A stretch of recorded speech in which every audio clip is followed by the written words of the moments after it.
मैं डॉक्टर आशुतोष वर्मा जी आज आप ही के साथ शुरुआत करना चाहूंगी। कल तक जो लोग ये कह रहे थे कि हमें निमंत्रण आने दीजिए, हम राम मंदिर के इस कार्यक्रम में जरूर शामिल होंगे, आज सुर बदले बदले क्यों नजर आ रहे हैं आप लोगों के?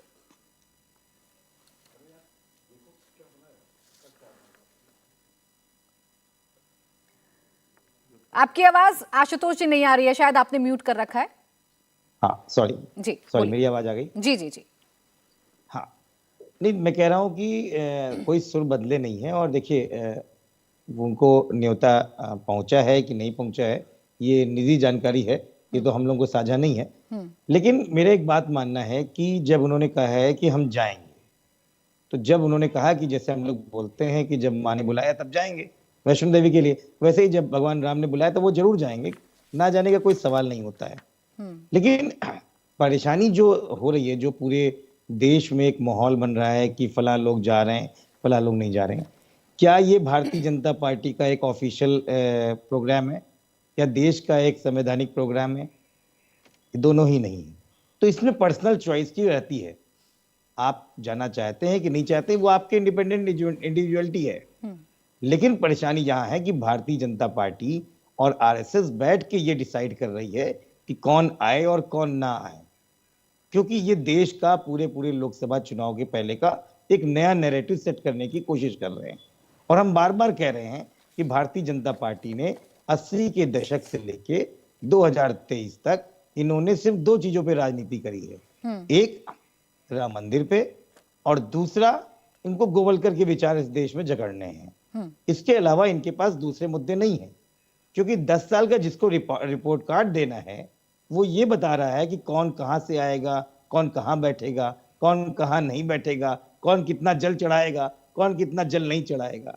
लेकिन 140 करोड़ की जनता तो ये पूछती है कि साहब हमारे 20 करोड़ जॉब कहां चले गए, साहब वो बुलेट ट्रेन कहां चली गई साबरमती से, साहब वो पूरे ऑप्टिकल फाइबर 6 लाख गांवों में लगना था, वो विकसित भारत बनना था, वो बेरोजगारी कहां से, इस पे बात आप नहीं करते हैं। बिल्कुल आशुतोष वर्मा जी, आपकी चिंताएं वाजिब हैं और इन मुद्दों पर रोज डिबेट होते हैं और इन मुद्दों पर रोज डिबेट किए भी जाएंगे। लेकिन चूंकि बात अभी राम मंदिर की चल रही है तो मैं चाह रही हूं हम राम मंदिर पर ही आज रहें। आप लोगों को ये कैसे लग रहा है कि राम मंदिर की कार्यक्रम होना या रामलला की प्राण प्रतिष्ठा होना ये एक पॉलिटिकल कार्यक्रम है, ये आपको कैसे लग रहा है? नहीं, इसमें कौन सा नॉन पॉलिटिकल एक्टिविटी आपको लग रही है, वो बताइए।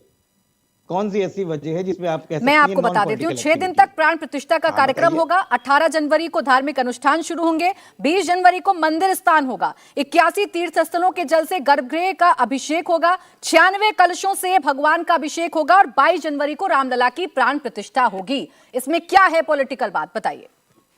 तो ठीक है, हम और आप यहाँ बैठेंगे और देखेंगे कि किस तरीके से 16 जनवरी से 22 जनवरी तक कैसे भारतीय जनता पार्टी इसका युद्ध। देखिए, अरे नहीं आशुतोष वर्मा जी, आपने मुझसे पूछा कि आप मुझे बताइए कि पॉलिटिकल कैसे नहीं है, मैंने बता दिया। अब आप मुझे बताइए कि पॉलिटिकल कैसे है।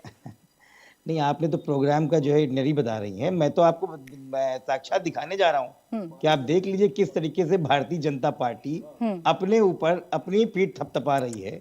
और ये तो प्रेडिक्शन पर चल रहा है ना, अभी तो कार्यक्रम कैसा होगा, कहां होगा, ये तो आप लोग पहले से तय कर रहे हैं। अच्छा इतना बताइए आशुतोष वर्मा जी, ये बता दीजिए, अच्छा ये बता दीजिए प्राची जी, जी जी, इस पूरे प्रोग्राम में मैं कहता हूँ राम मंदिर न्यास तो छोड़ दीजिए, उनको ये भी नहीं पूछना है कि किसको बुलाना, ये भी तय होगा बीजेपी कार्यालय से। और ये सबको पता है, इस देश में एक देश एक शब्द। आशुतोष वर्मा जी, अब कमेटी का गठन कैसे हुआ था, श्री राम जन्मभूमि की कमेटी का गठन कैसे हुआ था, ये आप भी जानते हैं। सुप्रीम कोर्ट के आदेश के बाद कमेटी का गठन हुआ था। अब सवाल उठाने को तो आप उठा सकते हैं, मैं उसका जवाब ले लूंगी।